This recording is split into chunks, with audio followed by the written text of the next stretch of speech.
orang akan ngikutin Tuhan. Katakan itu saudara. Amen. Next, berikutnya terakhir.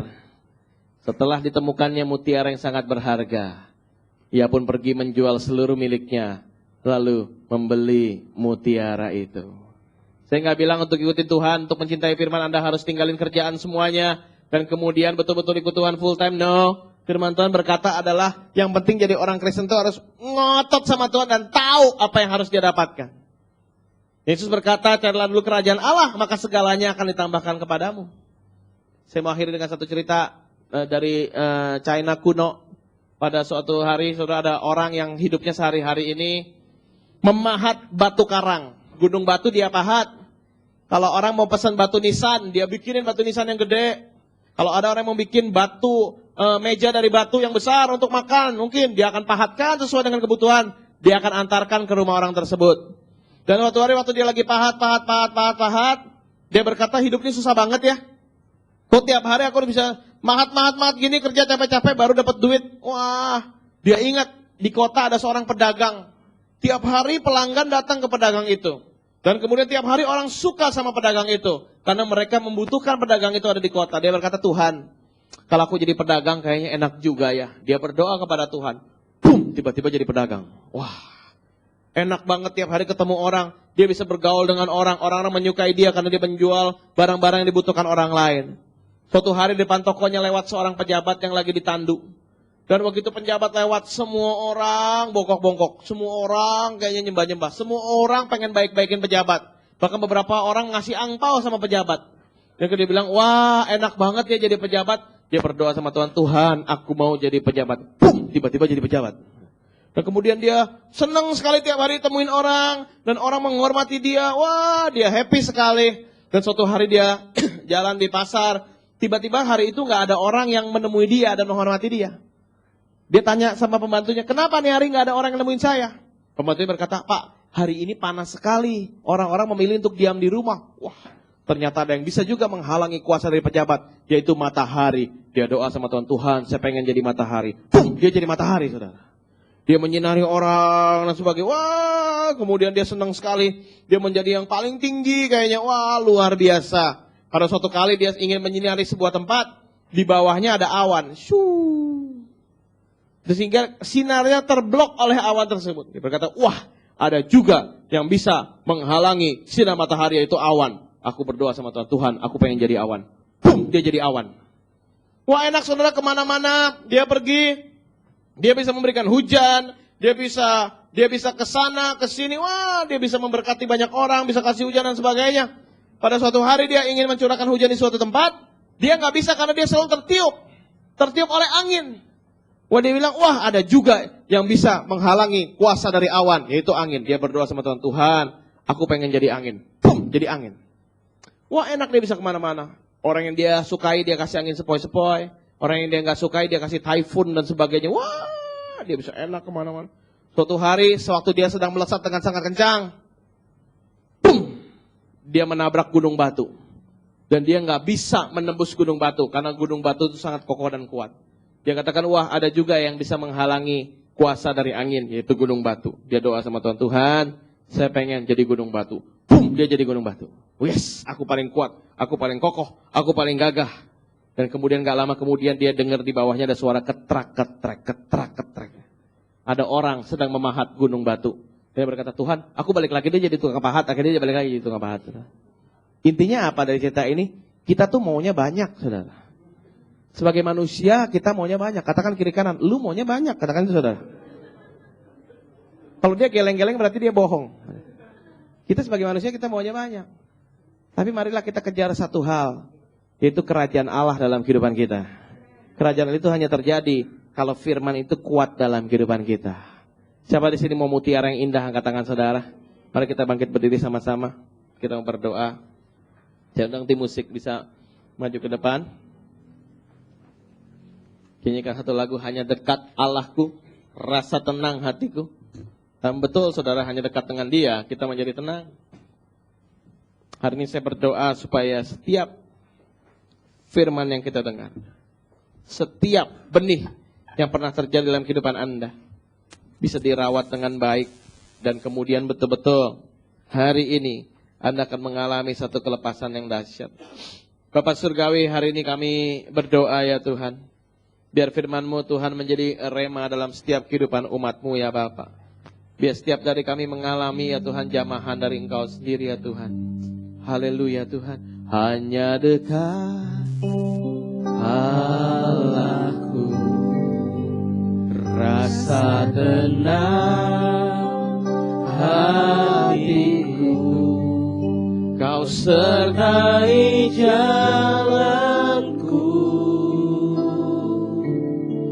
sepanjang hidupku. Hanya dekat Engkau Tuhan, hanya dekat padamu. Ada kekuatan, ada kekuatan baru.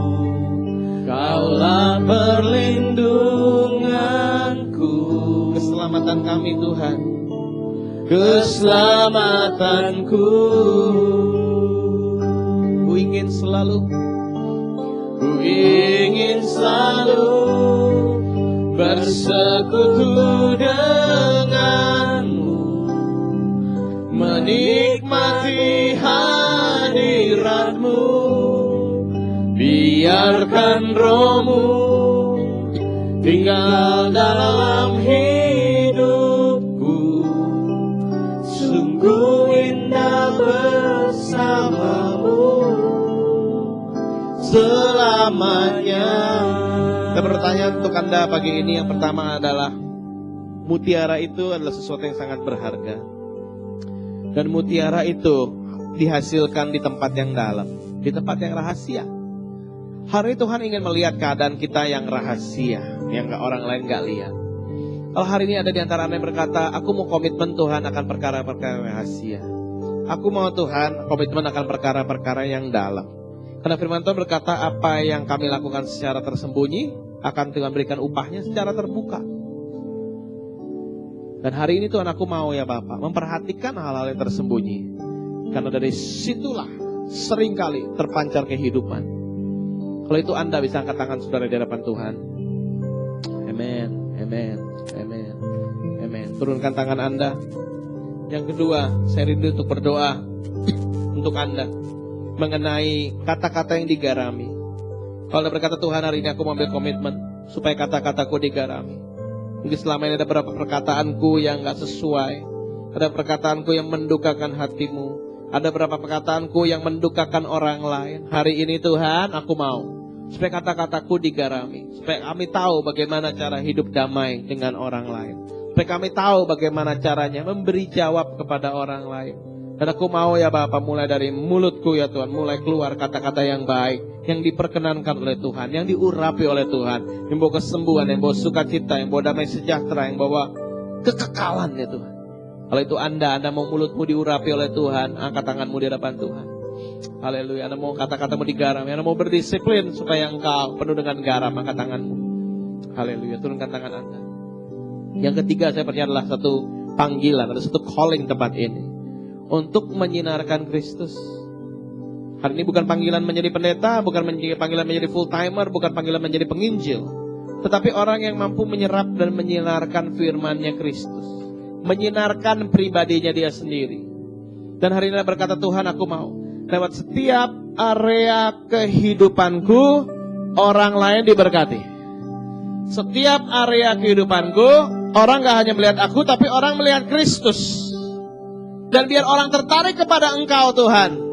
Dan firman Tuhan berkata, biar aku makin kecil dan Engkau makin besar. Dan hari ini kalau itu Anda bertekad mulai hari ini, setiap dudukku, setiap berdiriku, setiap berjalanku, setiap lariku menggambarkan Kristus. Angkat tangan saudara. Dan untuk tadi Anda yang mengangkat tangan, bisa angkat tangan bersama-sama. Saya rindu berdoa untuk semua dari Anda. Bapak surga yang mau berdoa hari ini ya Bapak, biar terjadi kedalaman dalam setiap kehidupan kami. Kedalaman yang mendatangkan kuasa di dalam nama Yesus. Kedalaman Tuhan di mana hal-hal yang rahasia Engkau berikan di dalam nama Tuhan Yesus. Oh, kedalaman di mana kami mengalami satu intimasi bersama dengan Tuhan. Satu kedalaman di mana kami mengalami satu intercession bersama dengan Tuhan. Yang akan menghasilkan influence ya Tuhan. Pada waktu kami melakukannya dengan setia. Mari ya Bapak, saat ini ya Tuhan. Dalam gerejamu ya Bapak. Biar dipenuhi dengan kata-kata yang digarami ya Tuhan. Because this is our church. Inilah gereja kami Tuhan. Di mana kami harus menggarami satu dengan yang lain. Kami harus menggarami komunitas sekitar kami. Sehingga nama Tuhan dipermuliakan. Mari ya Bapak, saat ini, hari ini kami berdoa ya Bapak. This is our church. This is your church ya Tuhan. Sehingga setiap dari kami mampu untuk menyerap sinar ilahi dari Engkau. Dan gerejamu, this is our church, bisa menyinarkan Engkau kepada semua orang sekeliling kami. Sehingga kami percaya firman-Mu akan digenapi ya Bapak. Bahwa gunung tempat Allah berdiam akan ditinggikan di atas gunung-gunung yang lain. Dan orang-orang akan datang ke rumah Tuhan. Karena mereka berkata, marilah kita pergi ke rumah Tuhan. Ke rumah Allah Yakub. Karena di sana ada pengajaran. Karena di sana ada sukacita. Karena di sana kesembuhan. Karena di sana penuh dengan orang-orang yang bersinar luar biasa. Mari ya Bapak, Engkau urapi umat-Mu hari ini. Berikan kami kemampuan untuk melakukan firman-Mu. Terima kasih ya Tuhan. Haleluya. Semua yang percaya katakan amen. Anda adalah orang-orang yang luar biasa. Kita sekalian pamit, Pastor akan besar bini. Selamat berkat.